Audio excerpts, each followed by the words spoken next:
इस वीडियो में देखेंगे ऑनलाइन नया लेबर कार्ड बनाने का complete process. Recently labour card धारक को 5-5 हजार रुपया सरकार द्वारा दिया गया था, तो अब जिनके पास लेबर कार्ड नहीं है वो कार्ड बनाना चाहते हैं तो देखो, बनाने का तो दो तरीका है। या तो आप नजदीकी कर्मचारी ऑफिस में जाकर के फॉर्म भर सकते हैं, या आप सबसे बेस्ट ऑप्शन सेलेक्ट कर सकते हैं कि ऑनलाइन अप्लाई करना। तो इस वीडियो में ऑनलाइन वाला ऑप्शन मैं आपको बताने वाला हूँ। चलिए चलते हैं स्क्रीन के ऊपर और एक कार्ड लाइव मैं आपको बना के दिखाता हूँ। तो इसके लिए आपको किसी ब्राउजर के गूगल में टाइप करना है BOCW। आप जैसे ही टाइप करके इंटर करेंगे, आप यहाँ पे देख सकते हैं एक ऑप्शन देखने को मिला होगा, the building and other construction worker welfare board. तो चलिए इस पे हम क्लिक करते हैं। जैसे यहाँ पे क्लिक करते हैं तो एक पॉपअप मैसेज आया है, आप चाहे तो इसे रीड कर लेंगे। मैं इसे पहले से रीड करके रखा हूँ, तो चलिए मैं इसे स्किप करता हूँ। कुछ इस तरीके का आपको यहाँ पे इंटरफेस देखने को मिलेगा। तो चलिए नीचे स्क्रॉल करता हूँ, और जैसे यहाँ पे स्क्रॉल करते हैं, यहाँ पे देख सकते हैं ढेरों सारे ऑप्शन देखने को मिल रहा है। जैसे कि यहाँ पे देख सकते हैं लेबर सर्टिफिकेट, यहाँ से हम डाउनलोड भी कर सकते हैं। लेबर का स्कीम ये वगैरह यहाँ पे देख सकते हैं। रजिस्ट्रेशन यहाँ पे रिन्यूअल कर सकते हैं। उसी के बगल में यहाँ पे देख सकते हैं लेबर रजिस्ट्रेशन फॉर्म का एक ऑप्शन आ रहा है। तो चलिए इस पे हम क्लिक करते हैं। जैसे यहाँ पे क्लिक करते हैं, श्रमिक पंजीयन का एक आवेदन आ चुका है। तो चलिए इसे सबसे पहले यहाँ पे देखिए बोला जा रहा है मंडल चुनने के लिए। आपका जो मंडल होगा आप वहाँ मंडल को यहाँ पे सेलेक्ट कर लेंगे, और जनपद आपका जो होगा जनपद यहाँ से आप सेलेक्ट कर लेना है, और आधार कार्ड यहाँ पे एंटर कर देना है जो आपके 12 डिजिट का होगा। और यहाँ पे कुछ निर्देश दिया गया है, अगर आपकी आयु 18 वर्ष से लेके 60 वर्ष तक है तभी आप अप्लाई कर सकते हैं। लेकिन और दूसरा कंडीशन यहाँ पे ये है कि आप एक साल में कम से कम आप 90 दिन तक कार्यरत होंगे तभी आप यहाँ पे रजिस्ट्रेशन कर सकते हैं। तो चलिए यहाँ पे हम सबसे पहले अपना आधार कार्ड एंटर कर देते हैं, और यहाँ सर्च पे हम क्लिक करते हैं। और यहाँ पे देखिए एक OTP वाला ऑप्शन आ चुका है, यहाँ पे OTP भेजे पे हम क्लिक करते हैं। तो यहाँ पे देख सकते हैं एक सक्सेस का मैसेज आ चुका है। आपके आधार कार्ड से जो नंबर रजिस्टर्ड है उस पर एक OTP सेंड कर दिया गया होगा। चलिए मैं इस पे क्लिक करता हूँ। इस OTP को यहाँ पे हम इंटर करते हैं। यहाँ पे OTP इंटर कर दिया और कैप्चा दिया गया है, कैप्चा को है यहाँ पे इंटर कर दिए है। लेकिन कैप्चा यहाँ पे आपको ध्यान से भरना है। जैसे कि यहाँ पे देखिए मेरे केसेस में दिया हो गया है 42 + 84। यहाँ पे प्लस है तो प्लस आपको इंटर नहीं करना है, दोनों को ऐड करके आपको यहाँ पे इंटर करना है, खास करके जब आप लेबर अप्लाई करते होंगे तब। तो चलिए सारा कुछ डिटेल्स यहाँ फिल कर लिए, और यहाँ पे आप प्रमाणित करे पे क्लिक करते हैं। तो यहाँ पे देख सकते हैं मेरा आधार कार्ड जो डिटेल्स है यहाँ पे फेच कर लिया गया है। जैसे कि मेरा यहाँ पे आधार वाला फोटो देख सकते हैं,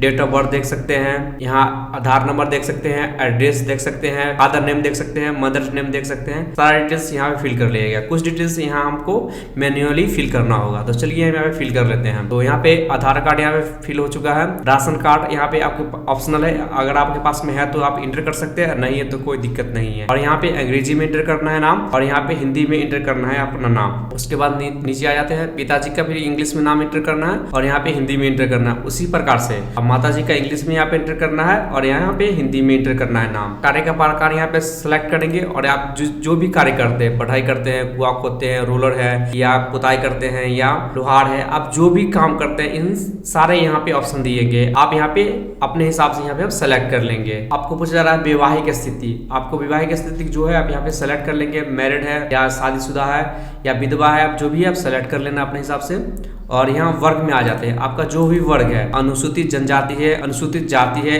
या अल्पसंख्यक है, या सामान्य है, अपने हिसाब से आप सेलेक्ट कर लेना है। और यहाँ पे ईमेल ऑप्शनल दिया गया है, अगर आपके पास ईमेल है तो आप यहाँ पे इंटर कर सकते हैं, अदरवाइज इसे इग्नोर कर सकते हैं हम। तो यहाँ पर नेक्स्ट पे आ जाते हैं, शैक्षणिक योग्यता पे आ जाते हैं, और यहाँ पे बोला जा रहा है कि आप कहाँ तक पढ़ाई लिखाई किए हुए हैं। यहाँ पे देख सकते हैं निरक्षर से लेके आपको यहाँ पे ITI तक दिया गया है, आप अपने अकॉर्डिंग यहाँ पे आप सेलेक्ट कर लेना है। और चलिए यहाँ पे आ जाते हैं नेक्स्ट पेज पे, एड्रेस डिटेल्स पे आ जाते हैं। सबसे पहले पूछा जा रहा है कि आपका जो कार्यरत है वो कहाँ पे है, तो आप अपने ही अकॉर्डिंग यहाँ पे सेलेक्ट कर लेना है। आपका तहसील जो भी है उस चीज को यहाँ पे सेलेक्ट कर लेना है, कहाँ पे है, गौरीगंज है, तिलोई है, मुसाफिर खाना है, आपका जो भी है उस चीज को यहाँ पे सेलेक्ट कर लेना है। ठीक है दोस्तों, ये वीडियो तो चलता रहेगा। एक छोटा सा आपका फायदा की बात कर लेता हूँ। आप हमसे कॉन्टेक्ट करके फूड लाइसेंस यानी कि FSSAI licence, GST registration, ITR filing, चाहे वो करंट ITR हो या बैक ईयर का ITR हो, या आपको अपने बिजनेस का MSME सर्टिफिकेट यानी कि उद्यम आधार बनवाना हो, तो ये सारे काम आप हमसे कांटेक्ट करके कर सकते हैं। Contact detail description pin code दे दिया हूं, हैंड टू हैंड इंस्टेंट आपका काम होकर के मिलेगा।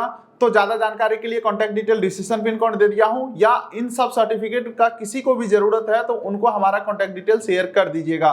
चलिए अब वीडियो को कंटिन्यू करते हैं। और यहाँ पे देखिए नगर निकाय आपका कौन सा है, नगर निकाय है या विकास खंड है, उस चीज को यहाँ पे सेलेक्ट कर लेना है। और एक इंपॉर्टेंट बात यहाँ पे ये है कि आप देखिए जो स्टार लगा हुआ है रेड कलर का, आपका जो स्टार लगा हुआ है उसको ना वहाँ पे फिल करना ही पड़ता है, तो आप उस फिल किए बिना आप आगे नहीं बढ़ सकते हैं। तो ध्यान रखना है उस चीज को यहाँ पे आप इग्नोर नहीं करना है। चलिए यहाँ पे विकास खंड पे आ जाते हैं और यहाँ पे अपने हिसाब से आप विकास खंड में सेलेक्ट कर लेंगे। यहाँ पे आ जाते हैं वार्ड संख्या या गांव आपका जो है उस चीज को यहाँ पे सेलेक्ट कर लेंगे और अपने एरिया का पिन कोड यहाँ पे एंटर कर लेंगे। यहाँ पे आपका जो पोस्ट ऑफिस होगा पोस्ट ऑफिस यहाँ पे एंटर कर लेंगे। आपके आसपास में जो थाना लगता होगा वो थाना के यहाँ पे एंटर कर देना है। या आपका जो भी आपका गली या मोहल्ला होगा उसको यहाँ पे एंटर कर देना है और आपका जो मकान संख्या होगा उनके यहाँ पे एंटर कर देना है। और नीचे यहाँ पे आते हैं तो यहाँ लिखा आवेदक का अस्थायी पता, आवेदक का जो भी अस्थायी पता है आपको यहाँ पे एंटर कर लेना है। तो उसी प्रकार से जहाँ से राज्य है आप राज्य यहाँ पे सेलेक्ट कर लेंगे, नगर निकाय है या विकास खंड है उस चीज को यहाँ पे सेलेक्ट कर लेंगे। आपका मंडल जो भी है आप मंडल यहाँ पे सेलेक्ट कर लेंगे अपने हिसाब से। आपका जनपद जो है आप जनपद यहाँ पे सेलेक्ट कर लेंगे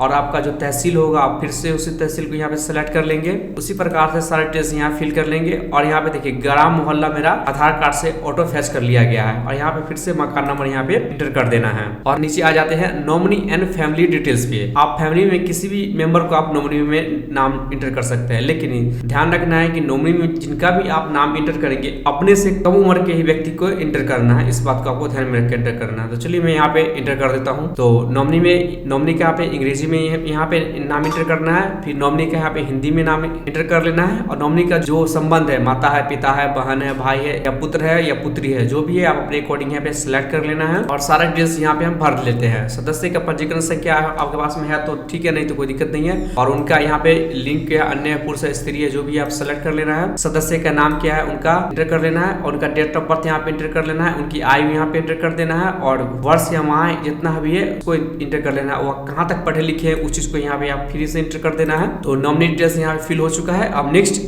स्टेप पे आते हैं बैंक एवं अभिलेखन विवरण पे, मतलब अपना बैंक डिटेल्स यहाँ भरने के लिए बोला जा रहा है। बैंक डिटेल्स में सिर्फ आपको अकाउंट नंबर IFSC कोड होना चाहिए, बाकी बात खुद ऑटो फैच कर लिया जाता है। तो चलिए मैं यहाँ पे खाता संख्या पे एंटर कर देता हूँ, IFSC कोड यहाँ पे एंटर कर देता हूँ। तो आप यहाँ पे देख सकते हैं बैंक नेम यहाँ पे ऑटो फैच कर लिया गया और आशा का जो नाम है वहाँ ऑटो यहाँ पे आ चुका है। तो चलिए नीचे हम आ जाते हैं और यहाँ पे देख सकते हैं 100 घोषणा प्रमाण पत्र है। 100 घोषणा पत्र में मैं डैश पर्सन, पिता डैश, जिला डैश ऐसे करके आ चुका है। सारा डिटेल्स यहाँ पे आप देख सकते हैं। और नीचे यहाँ आएंगे और नियोजन में आपको एंटर कर लेना है 1 2 3 आप कहाँ काम किए हो उस हिसाब से आपको एंटर कर लेना। मैं एक जगह काम किया हूँ इसलिए मैं नियोजन में 1 डाल देता हूँ। और यहाँ पे बोला जा रहा है फिर नियोजन का प्रकार कि आपने कौन सा काम किए थे उस चीज को यहाँ पे आप सेलेक्ट कर लिए, कितने दिन तक काम किए उस चीज को यहाँ पे आप सेलेक्ट कर लिए। लेकिन आपको ध्यान रखना है कि साल में कम से कम आप 90 दिन तक कार्य किए होंगे तभी आपके वैलिड माना जाएगा। और किनके पास काम किए थे उनका एड्रेस और उनका नाम और उनका फोन नंबर यहाँ पे एंटर कर देना है। और फाइनली आप यहाँ पे सबमिट पे क्लिक करेंगे। तो देखिए डाटा हैव सक्सेसफुली सेव यहाँ पे ऑप्शन आ चुका है।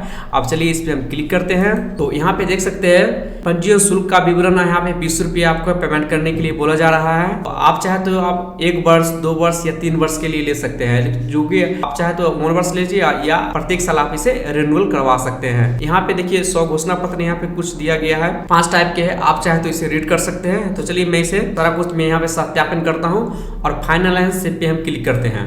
तो फिर से एक पॉपअप मैसेज आ रहा है कि आप श्योर है, तो हाँ श्योर है, तो इस पे हम ओके पे क्लिक करते हैं। पंजीयन संख्या जो हमको यहाँ पे मिल चुका है, यहाँ बोला जा रहा है पेमेंट करने के लिए, तो भुगतान करे पे हम क्लिक करते हैं। तो देखिए यहाँ पेमेंट करने के लिए यहाँ पे ढेरों सारे ऑप्शन दिया गया है। आप चाहे नेट बैंकिंग के थ्रू कर सकते हैं या UPI के थ्रू कर सकते हैं या QR कोड की तरह यहाँ पे सिलेक्ट कर सकते हैं। आपको जो भी मेथड है आप उससे यहाँ पे आप पेमेंट कर सकते हैं। यहाँ पे आपको पेमेंट करने के लिए सबसे बेस्ट तरीका होगा कि आप UPI QR कोड क्लिक करें और यहाँ पे देख सकते हैं QR कोड यहाँ पे एक जनरेट हो चुका है। तो चलिए मैं इस QR कोड को अपने फोन से स्कैन करता हूँ। जैसे ही मैं UPI पिन यहाँ पे एंटर करके पेमेंट करता हूँ तो यहाँ पे देख सकते हैं कि मेरा पेमेंट यहाँ पे सक्सेसफुल हो चुका है और यहाँ पे एक रेफरेंस नंबर मिल चुका है। तो चलिए मैं इसे रेफरेंस नंबर को आप चेक करके मैं बताता हूँ। तो किस तरीके से आप यहाँ पे चेक करते हैं, तो सीधे बैक आ जाना है और यहाँ से सर्टिफिकेट डाउनलोड करने के लिए फिर से उस पेज पे आ चुके हैं। यहाँ लेबर सर्टिफिकेट यहाँ पे देखने को मिल रहा है। चलिए डाउनलोड पे हम क्लिक करते हैं और जैसे यहाँ पे डाउनलोड पे क्लिक करते हैं, यहाँ पे देखिए पंजीकरण संख्या यहाँ पे मिला होगा, यहाँ पे आप इंटर करिएगा,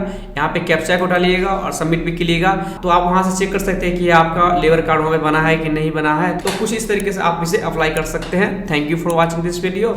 धन्यवाद। चलिए दोस्तों, ये वीडियो तो यहीं पे खत्म हो रहा है, लेकिन अगर आपको फूड लाइसेंस, जीएसटी रजिस्ट्रेशन, उद्यम सर्टिफिकेट या आईटीआर फाइलिंग करवाना है तो उसके लिए कॉन्टैक्ट डिटेल डिस्क्रिप्शन और पिन कोड में दे दिया हूं। और हाँ, कमेंट बॉक्स में आपको ये नहीं लिखना है कि मुझे ये काम करवाना है, फिर आपसे कोई और कॉन्टैक्ट नंबर मांगेगा, आप उनसे डील करके, और हो सकता है तो आपके साथ फ्रॉड भी हो सकता है। तो इसीलिए जो कॉन्टैक्ट डिटेल आपको डिस्क्रिप्शन पिन कोड में दे दिया हूं, सिर्फ उसी से आपको कॉन्टैक्ट करना है अगर आपको ये सब काम करवाना है।